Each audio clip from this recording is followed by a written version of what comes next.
And we are live. Oh, hello, guys. We're here. Good evening for everyone in Australia, and good morning, night, or whatever time of the day you have if you're watching us somewhere on a different continent.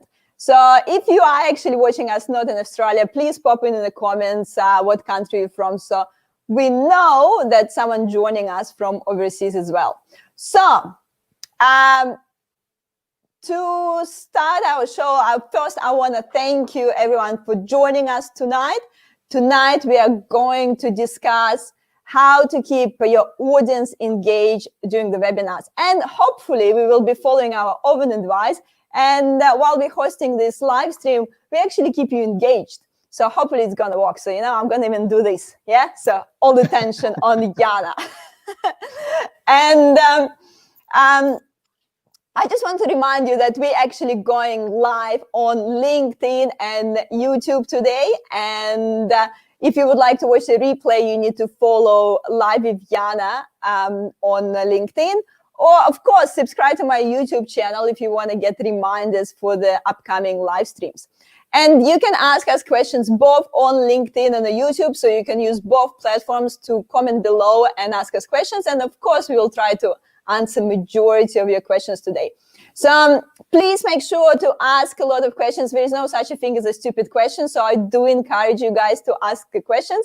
And Martin actually will even have some sort of giveaway at the end of the live stream for those who's participating the most.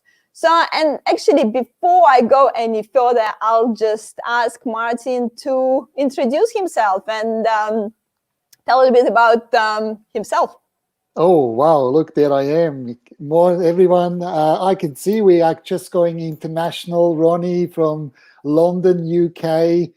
Welcome on the call, and everybody else as well. And Yana, of course, thank you very much for having me. My name is Martin. I'm the CEO, the Chief Education Officer at Profound Leadership. So as you can see, we love to have a bit of fun with the titles. Education is what I do. And Yana, thank you very much for having me on this live stream. And I'm really looking forward to share some insights on the topic, how do we engage people on the webinar? And before we're going into the details, I actually want to ask you guys: are you considering running a webinar? Have you already run a webinar yourself? Maybe you have a great experience running webinar, maybe not so great.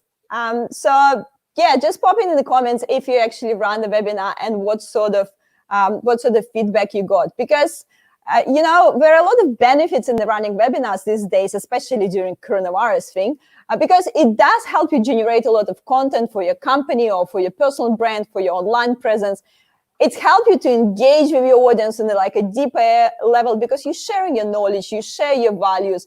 And the nice thing about webinars, it costs actually almost nothing to run. But I think there is one problem with webinars. Majority of them is actually pretty boring. And I don't know if you guys can relate to it, but I definitely been in a few that someone just talk through the slides. There is zero engagement, and you sit on this webinar for 5 minutes and you're done. Especially the pre-recorded one. If it's a pre-recorded one and it's just flicking through the slides, 10 minutes, I'm done. Unless it's the topic is really, really burning, really burning topic. So I'm wondering what's your guys' experience attending webinars or running webinars? Just share with us, and also give us some ideas why you think they might be boring. Is the presenter been boring, or the content is boring, or slides boring? What actually didn't really catch your attention? And I'll ask Martin what Martin thinks. What's the key elements when it comes to engaging your audience? The key elements, and thanks for that question, Jan. I think the key elements is really just get them engaged from the beginning. When you start off, maybe start with the why, have a very clear vision why you're actually running the webinar, what is it that you want to achieve, and then, as you just did, really get people engaged, have some fun, maybe have an icebreaker. Although I don't really like the term, but yeah, you just bring one up here that I recently used. This is one on Zoom, for example. I just ask all the participants to describe themselves with 1 or 2 words. And it makes people already think. It gives them a sense of connection and a sense of belonging. And also it actually helps us to understand who is on the call. So the 2 words I used was something along the line, what was it? Thinker or disruptor. It just explains who you are as a person, your attributes and characteristics. And it can be fun. 100%. And actually, Kanika saying it really depends on the energy of the speaker. Yeah, energy of the speaker seems like a big thing that you're running a webinar. And here's a question for you, like, what is more important, content or delivery? Oh, that's a good one. Content or delivery. I think there are so many webinars these days. I would almost say that the content, it just has to be great. The content must be great. Having said that, the delivery, I believe, is really what makes the difference. So that engagement part where people think, yes, I learned something, I'm part of it, I can also provide insights. That mix is really what makes a webinar successful or not. And so how would you recommend to start the webinar for someone for starting out? How they should start the webinar if it's a first webinar? Yeah, the webinar, I had a really engaging one actually just the other day. I was able to have a bit of a chat and do a presentation. And the lady who did the webinar, she's done a really fantastic job.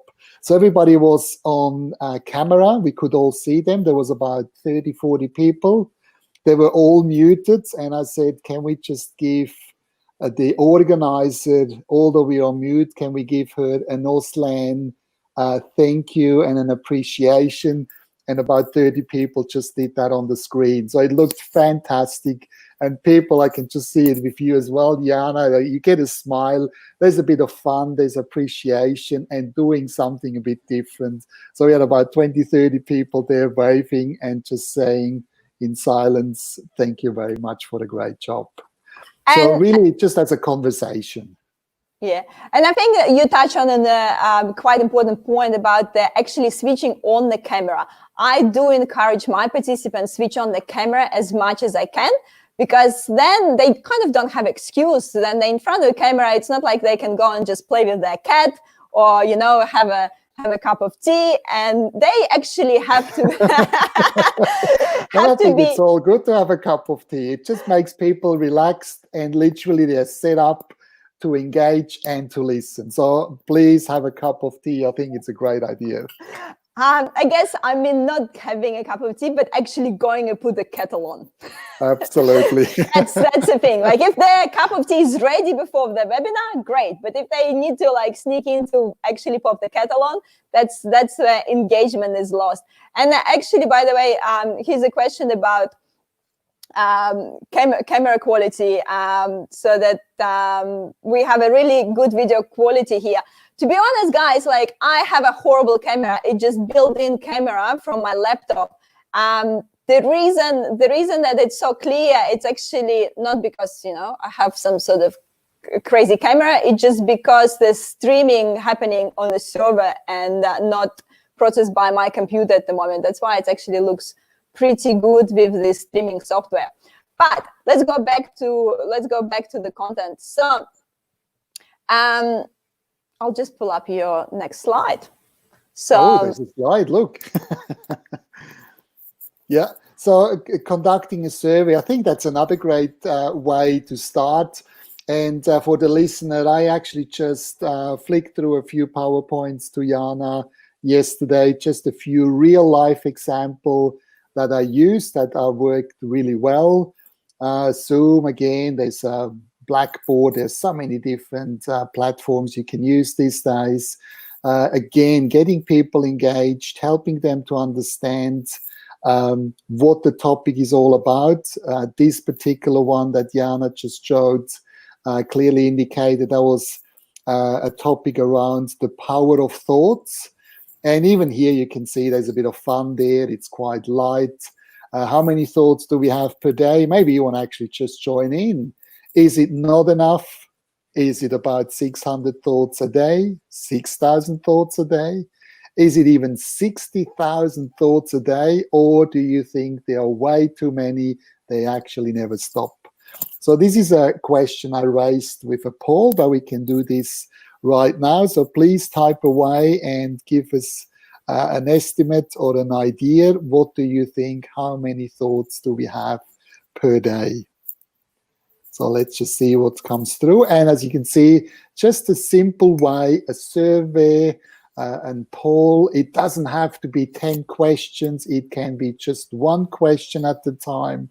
There can be 10 minutes later, there can be another question, but get participants involved. Really important. And I think the polls is great because the participants already have questions. Yeah, so sorry, already have answers. So then you're asking someone a complicated question, then it's getting like harder for them to participate. People want something quick. So if you give them option, it's quicker for them just pop in the option in.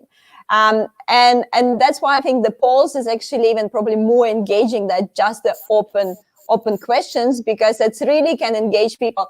And with your example, I think it's great as well, because the question itself make you like want to answer it.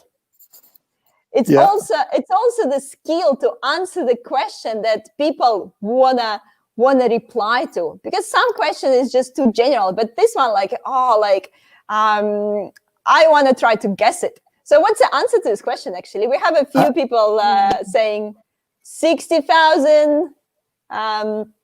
Rachel saying 60,000. 6,000. Yeah, actually, 6,000. 60,000 thoughts. And interesting enough, quite often I get the answer, oh, way too many. They just don't stop. Even when I go to sleep, they are still there. And it's such a great opportunity to start a natural conversation, because you know where the listeners are up to. You say, oh, yeah, I can relate to that. Who can relate to it?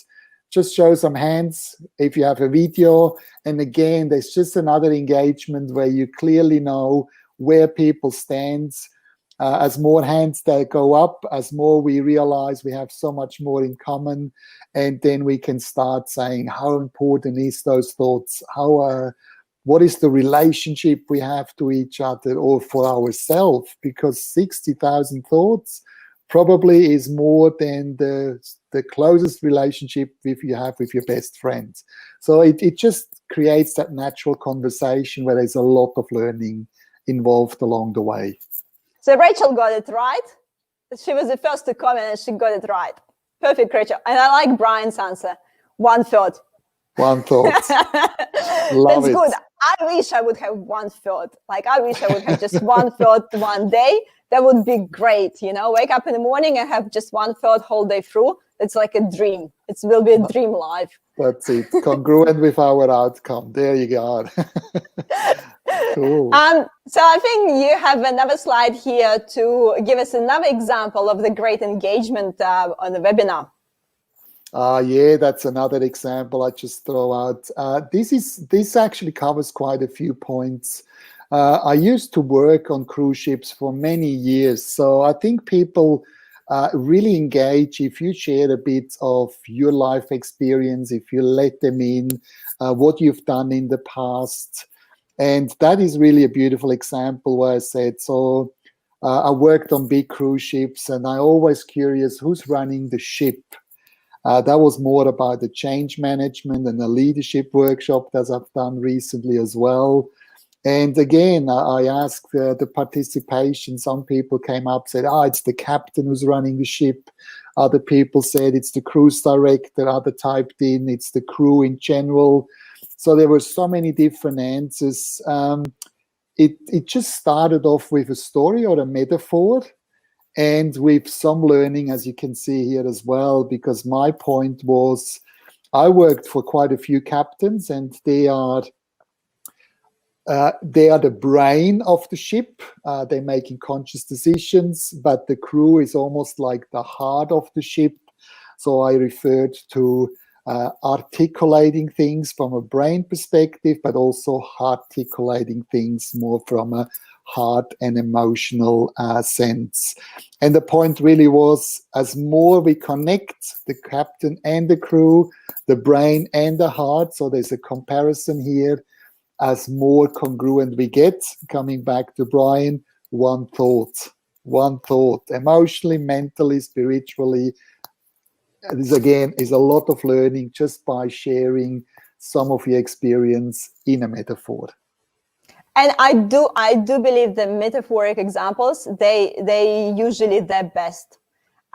Because if you can explain, especially when you can explain some complicated concept with this simple example, all this work the best. I think people who are actually utilizing it not only in the webinars but in their social media content or in their leadership skills, that's a really great skill to have, like finding out these metaphoric examples. Or if you don't have a metaphoric example, actually real life story, because people do love to engage this. I think it's a balance about the real life story and the facts. And if you can incorporate both, that engage people the most, and they actually can have the facts and the numbers, but the story behind it as well. Absolutely. And let's put another level to that, maybe, Yana.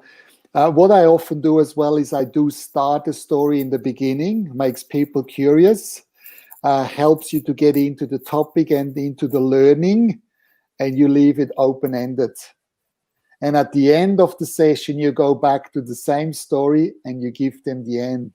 So people are constantly like, what's going to happen? What's going to happen? How is it going to end? It's like a Hollywood movie. We do like entertainments, but at the same time, we like to learn something out of it. And if we can combine that at the right time, it's fascinating. It really engages people.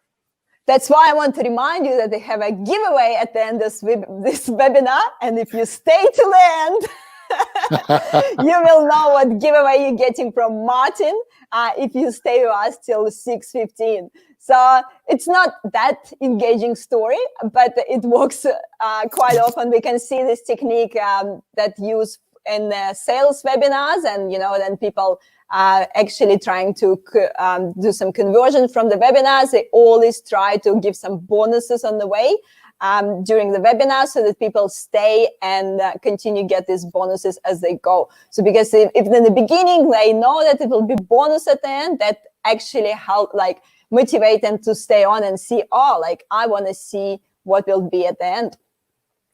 The grand finale. Yes, yeah. But your example is more powerful in the way of actually not finishing the story. That's a great example, but that does require more preparation. It's not just putting a few PowerPoint slides together. It's actually do require to put more thought into the whole webinar structure. Absolutely. And I think there should be structure. It should be natural, but there should be also structure. And coming back what we said in the beginning, if you set an outcome, if you have a title, if you explain why you're running a live session or a webinar, you need to stick to the message at the end. Otherwise, we go off on tantrums sometimes and different things, and we're going to end up completely somewhere else. And there's a reason why people tune into a particular webinar. So you do need to provide the outcome you promised. Yep. And actually, for the people who are listening us at the moment, does it work for you? Does it work for you then you at the webinar and someone will tell you that there will be some bonus at the end, or, some final thought at the end? Does it make you actually stay on the webinar? So if you're listening to us live, so make sure you pop it in the comment. I'm actually curious about your opinion. Or maybe we so tired of all these bonuses at the end that we don't even want to, way to learn to get this bonus. So what's your opinion, guys? Does this still work for you and make you to watch webinar till the end, or it does feel like a, old trick that doesn't work anymore? So Let's see we'll what's see. happened. We'll see what people comment. It's a delay between the stream and the comments, so that's why don't expect the comments in the probably 10 seconds. That's all good, and I like what you're doing actually, because asking questions, I think it's also really an important point, Yana. We do need to check in with the audience from time to time to see where they're up to, because if we go too fast with content, with delivery, and people don't understand or they can't connect the dots, we lose them, and of course, people will drop off. So what you've just done there again, naturally, it is a very important point of engaging people. Check in where they're up to. Do they actually have any questions? Do they need some more clarification before you move forward? Another way of engaging. 100%. And here we go. We have one comment coming in. Not really, but I know it sparks the curiosity. So I'm actually curious if it's working or not, because so many marketers doing it and talking about it every time. But yeah, I'm wondering if it's still does the trick, or everyone just know that it will be a sales speech at the end and don't even want to watch to the end. But there is no sales speech at the end of our webinar, guys. It's a pure educational content. So make sure you stick. Make sure you stick till the end. So I have this really nice slide that you sent me as well. So do you want to comment anything about this thing here? Yes, absolutely. I love this one. It's actually not really well known, which surprises me. That goes almost into learning styles. So to engage people, we need to understand how people learn. And learning is, other words, how do we absorb different contents? Now, we do all understand we have the 5 senses. So we have the visual, as it is on the slides. Visual, the things we see, and quite often I get that question as well. Should we have PowerPoint slides or not? It's not a straightforward answer. However, having said that, for visual participants, they do love slides. They do love to see an empowering or a really interesting visual that really helps them to bring home the message. I'm just making it visual. We're having a bit of I just wanted to say, we have a bit of a disco there, So yes, the visual aspect is really important for people. They need to see things. Other people, they need to hear it. So the audio, the digital sense needs to be really important. Kinesthetic, well, that is a tricky one, especially with the online. A lot of people say, you know what, I'm a hugger and I'm missing those face-to-face sessions. However, there's also a language around, as it is with the audio digital. What I'm saying here is we all speak English, some with a bit of an accent, others a bit less. But I do hope that everybody understands me. That would be embarrassing going on for an hour and know what is he talking about? But when I'm talking about different language, there's a visual language, there's an auditory language, there's a kinesthetic, and an audio digital. And I'll give you some examples and maybe help me find out here as well. Just type away, what do you think is a visual and an auditory or kinesthetic language? What is it, or how does it sound like? And I'm actually just using an auditory language. How does it sound like? Or can you paint me a picture? I quite often get these from visual people. Can you be a bit more clear? I don't see where you're going with that. So again, it's a visual language. Kinesthetic people, we maybe tap in and say, what is your gut feeling telling you right now? How does the future gonna look, sound, or feel like? So we can ask a question or raise a question in 3 different languages at the same time. Because if we have only visual people on the call and there is no visual going on, like a podcast, maybe not most appropriate. Podcasts, to me, are great for auditory people, but it takes away the visual aspect. And I'm really glad you actually mentioned this at this webinar, because we do learn about this, I think someone actually even commented here. I remember this learning style from TAFE, yeah? So we do all know about it, that people like different, and people, some visual, kinesthetic, and some more like the audio, but we keep forgetting about it. Yes. Because then you have your preferable way of communication. You kind of by default think that that's the best one for everyone. Yeah. And we so often actually forget that we need to make sure that we incorporate these different mediums for our audience. Like I'm really, I'm the person who loves audio, so I can actually listen podcast, and audiobook works for me really well. And sometimes I forgot about the visuals, but majority of people actually visual. A lot of people are visual, and I give you an example if we have time for it. I worked with a lady. She is a doctor. She has a PhD in art, and what she said is, "I love art, but I hate to actually go through the process of writing my thesis and so on. It was really, really difficult for me." And we talked about goal setting, and she said right away, said, "No, sorry, Martin, it's not going to work for me. I've done it so many times before, not happening." So I showed curiosity, and I said, "So just out of curiosity, so how did you do goal setting in the past?" And she said, "You usually get these questionnaires, and then you have to fill them in." And as she did it, Martin? Are you still with us, or did you press some button? He didn't. Can you hear me? Yeah, I can hear you now. Awesome. Good work. Maybe a bit too excited with my rocking. Excited. Knock the internet connection down. Probably. I'm glad I didn't drop out. So coming back to the lady, she said, "I have to fill in all these forms, and I have to go through step by step." This is a beautiful example of audio digital making sense coming from here. But when she said, "I loved art," to me, it's very clear she loves visual. So what I've done is with her, I said, "All right, can you just close your eyes for a second?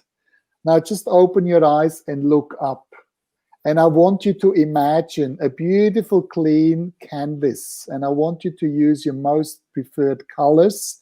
And I want you to paint a picture. How does the future going to look like?" So you can hear it's all a visual language. And she actually closed her eyes so she could see the picture even better and explain what she's painting. Guess who did all the writing? Here I am with a pen and a marker and paper, writing everything down, what she said, while she was dreaming. 20 minutes in, I said, "So you just open your eyes." And I said, "So these are your goals." And she looked at me like, "How do you know?" She told me all of it. I was the one writing it down. So that's, I think it's a beautiful example to showcase how important it is that we have the ability to tap into our listener, where we say, "Are you hearing me loud and clear? Are we on the same frequency?" Those kind of language versus what do you see? How do you see it? Where do we go from here? Or also, of course, the audio digital, where I say, "No worries, I'm going to run you through step by step, and we're going to go from A to Z. So I make sure it all makes sense to you."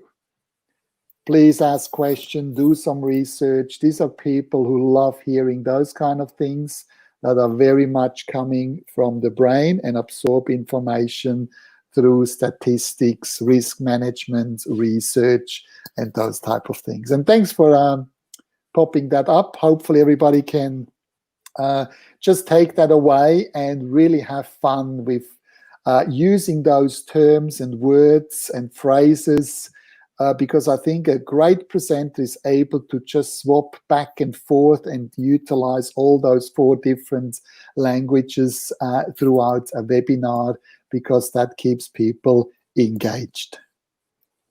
Great example, Martin. It's just actually just changing the language sometimes it's so simple. It's just this power of the words. And instead of like, listen to me, say, look at me, or imagine instead of listen, and things like this. And the difference that it can make to engage your audience. So I think we do forget about it during the webinars 100%, because we're so focused on delivering the content. And sometimes we do skip this consideration that people might consume the content differently as well. Yeah. And something for the audio digital, just to give an example, in a simple equation, if we only speak our own language, the one we prefer the most, we actually lose about 75% of the listeners. So 100% divided by 4 different representational systems, as they are called, gives you an average of 25%. So not a lot of engagement if you only speak your own language. Yep. Great point, Martin. So we already hit the half-an-hour mark. So we kind of want to move into the question and answers part. But before we do this, I probably would love you to give us a little bit of summary, to summarize the few points that we just mentioned. So for those who's listening, what would be your main tips when it comes to the engaging your audience at the webinar? And beautiful example there, time flies if you have fun, isn't it? 100%. 100%. Absolutely. So let's see, I guess the question was to our listeners. The question is for you to maybe give us a quick summary, and then we'll ask the audience a question as well. Awesome, fantastic. So I think we covered quite a few. I just put this together as probably my top 12. As I said, start with the why, start with the end in mind. In other words, you probably have heard that somewhere before. We need to know where we're going from a direction point. Make your online session fun and encourage participation early. As we said, that could be a simple poll, a questionnaire, a riddle, something fun, whatever it might be, but get them involved early. Check in with the audience, maybe between chapters at least, if it's a longer session or a webinar. Before you go into the next thing, if you ask questions that people know, it comes to an end, and then we start something new. Conduct survey or poll, we covered that really well. Tell a story. Yes, please let people in. Speak the other person's language. We touched base on that as well. Be authentic. I love it. We didn't really cover that. But as you can see, I think the worst thing is if you already know exactly what you're going to say, or if you have script, it should be just a conversation back and forth, which presupposes you know your content, of course.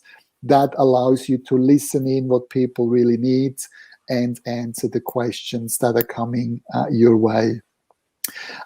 Make sure your content is amazing. We started off with that. Yes, I think the content simply needs to be there, but the engagement is really what brings the online home. And keep in mind, it's just a 2-dimensional thing. Yes, we can give virtual hugs, but they are just not the same as real hugs. So especially the kinesthetic people sometimes who say, I'm zoomed out or I'm webinar out, clearly indicates they don't get enough of the emotional thing. So that part is really important. And I would like to hand that over now to you. I'm maybe jumping the gun here, but I believe there's always so much wisdom and knowledge on the call. The presenter doesn't have to do all the hard work. I think if we can access 10, 20, 30, or even more brains and so much of experience rather than everything coming just from one experience, it provides so much wealth and wisdom and knowledge. So I would love to hand that over to all the listeners out there and say, what engaging strategies do you perhaps use that we haven't covered yet in those 12 points that you would like to share with the group? Really would love to hear. And I think that brings us to this book here. Now I have a hard copy, but for easy purpose, I would love to give you, that's a huge book. I think it's over 300 pages. It's one of my latest book that I often use. It actually talks about representational systems in here as well, and some of the content that we covered. I would love to give one away for somebody who comes up with a really great engaging strategy and is willing to share that with the group with their contribution. So Yana, let's see what comes through. I have a mouse that I use. So whoever is still with us, I hope you enjoy this webinar. And so Martin will give this book to someone who give us the best tip for making webinars more interactive. So we did mention quite a few here, but obviously in a half an hour, we didn't have a chance to cover it all. So we want to pick your brains now. And so what do you think? What other tips you using to make your webinars interactive? So let's see who has some comments here. Rodney has a mouse that I used in LinkedIn Live. Tell me more about that, Rodney. That sounds really interesting. I think Rodney trying to laugh at me because I use my red in my LinkedIn Lives. I'll do that while people commenting, while everyone commenting. I'll be back in a sec. Cool. I'll put you on the screen so you'll entertain the audience. Nice. I'm feeling like the boss here right now. Good work. So let's see. Polls prior to the webinar, Rodney, as well. Yes, Rachel, my story, followed by a poll immediately after the start of the webinar. Absolutely, that's great. Thanks for sharing, Rachel. Rajni, totally enjoyed it. That's great. I actually attended Rajni, one of Rajni's, or actually 2 webinars. So great to have you on the call today as well. And please give us a bit of an insight, Rajni. What are you used? And I actually loved it. There's so many things I could share. But Rajni, if you can elaborate a bit more, what strategies are you using? Oh, there's she or he is? It's he. His name is Roger. And Roger. He's my anchor. He's my anchor for my live streams because Roger is often asking my participants a question. So he's been the most the most engaging part of my live stream so far. And Roger just been camera shy because he just woke up. So I only brought him because Rodney asked. That's all right. He's probably on the kitchen table now.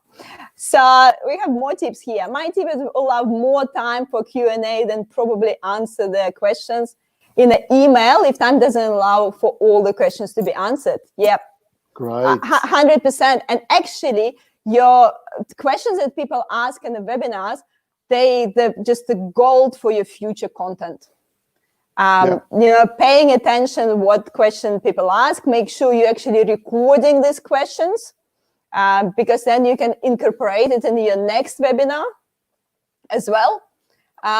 Or you can actually create a brand new webinar based on the questions you will receive during the previous webinar. So it's so crucial, and following up in an email, that's a great tip as well. And it helps as well to build a relationship outside of the webinar. So yes, question answers, which we probably have as well. It's great, but if there's more to it, and I think there's always more to learn, answering an email really helps to strengthen and build on that relationship from on the screen to perhaps even more one-on-one, still on the screen, but more one-on-one and supporting people even further than the online session. Okay, so guys, any more tips and tricks? We have a book. We have a book on the go. So who do we have? Oh, here we go. More tips. Well, it's not a tip, it's a thank you. That's great as well. We take that on. And please, if you have any questions, I think we can also get them on the screen now as well. Happy to answer any more questions if there are, to cover that as well. So who are we giving the book to? Who gave us a tip? Rodney said, surprise the guest. And he talked about the rat.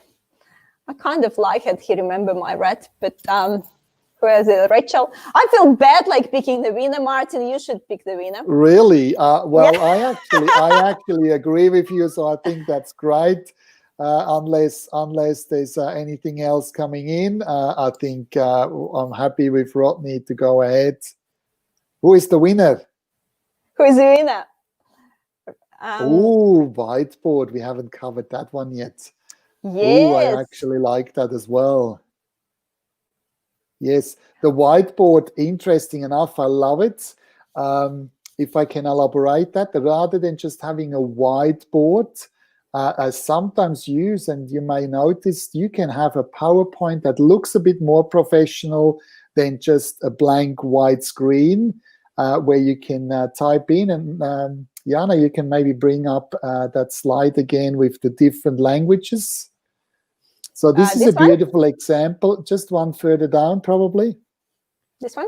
This one as well. So you can actually take all the written answers off, and you can use this as a whiteboard. So you still have the picture in the middle. You already have the 4 quadrants, and you can annotate on a PowerPoint slide that, as I said, looks a bit more professional than just having a white screen.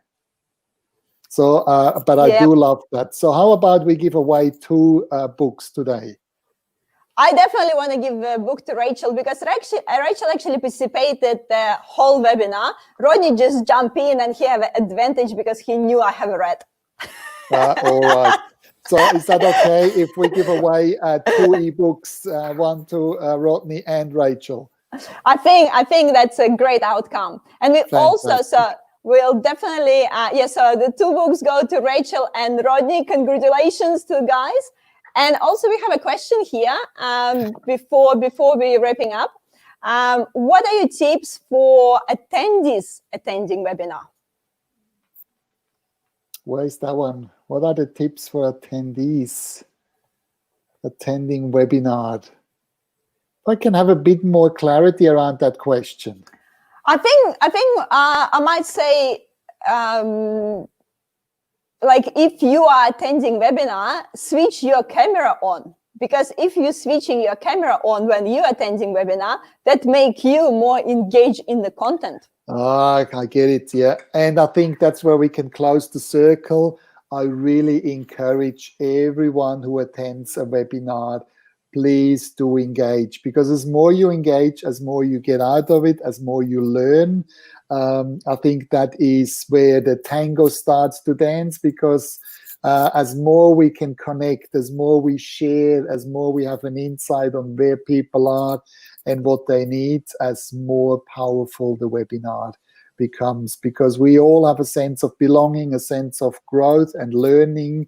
And if we engage, I have to say it again, you will get the best outcome for yourself.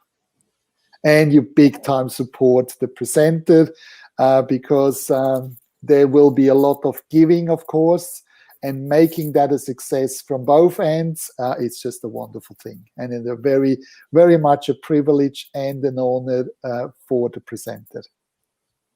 Yeah, 100%. And presenters, I know a lot of people can relate to it. If you're running the webinar for the first time and you just hear crickets, it's really hard. Like when you're starting out and no one actually replying to your questions. Like I know, like in the beginning, you might be haven't polished your questions that well yet, so that maybe they're not as engaging yet. You didn't get enough practice, but you obviously you just have to keep going. But it makes so much difference for you as a presenter if you get a bit of a feedback and you see that people actually answering. It gives you a bit more motivation and the confidence as well. So always try to ask questions, and obviously if you are attending, try to answer the questions, even if it's a brief answer, but try to answer the questions, because it actually helps the presenter to feel more motivated, and they probably will present better and will be more engaging themselves as well. Absolutely, and that requires flexibility. As I said, it needs to fit into the topic. But if we already know exactly what we're going to present, we assume that we know where the problem is, rather than checking in and listening in to our participants and say, where are you up to and how can we assist you to move forward, which of course requires that flexibility and even be willing to adjust some of the content to really serve and to provide what participants are looking for. Yeah, 100%. I'm still looking at the tips. There's still tips coming through. I probably pronounced the name wrong. Vip Hootie is saying breakout panels discussion, use engaging live videos, poll and instant polls. And Rodney, like he's keep coming up with the tips. He really want to, deserve this book. Have questions during the conversation, make it more fun. Instead of very one-directional. Have fun, I think it's a big thing as well. We do learn better than we're having fun. Oh, and it's a proof factor that if it's too serious, if the presenter is like, even if you're going through serious content, you need to break it up sometimes. Like a little joke won't hurt your serious content. Well said. I actually released a blog a while back and I said, do you want to be a leader? Get over yourself. So it's a bit controversial. It's a bit poking the bear, but at the same time, I really wanted to say that exactly. Life can be very serious. We do need to have a bit of fun, especially in those times of uncertainty. The senses open up if we do have fun. There's much more that we can absorb with fun rather than being too serious. And talking about fun, Rachel is saying, I didn't know about the red. You see, Roger always, keep the live stream more engaging. Roger is, the best tool for the webinar. So if you want the reds, they only $20 on the Gumtree. Anyway, I'm trying to be punctual with my live streams, and we're trying to wrap it up at 45 minutes point. So we're already a bit over time. I know, Martin, we can talk forever. There is so many more tips, how to get people like more engaged and so on. And it goes, of course, it goes way above just the webinar setting. So there is so many things that, we're engaging people, then we interacting face to face, and there is so many tips. But here we go. You can't put a price on Roger. No, you can't. Rodney, he's $12. He only cost me $12 and plus $5 for the pack of food, so 17. Anyway, so poor Roger. Anyway, so thank you so much, guys, for listening. I hope you had a bit of fun and learned something at the same time. I would love to keep going with these shows fortnightly or weekly. So I don't have anything scheduled next Wednesday, but I do have an exciting topic scheduled for the 15th of July. And it will be with Jonathan Mulby, and we will be talking about how to declutter your brand and career. And I think it's really a relevant topic at the moment because so many people, unfortunately, lost the job.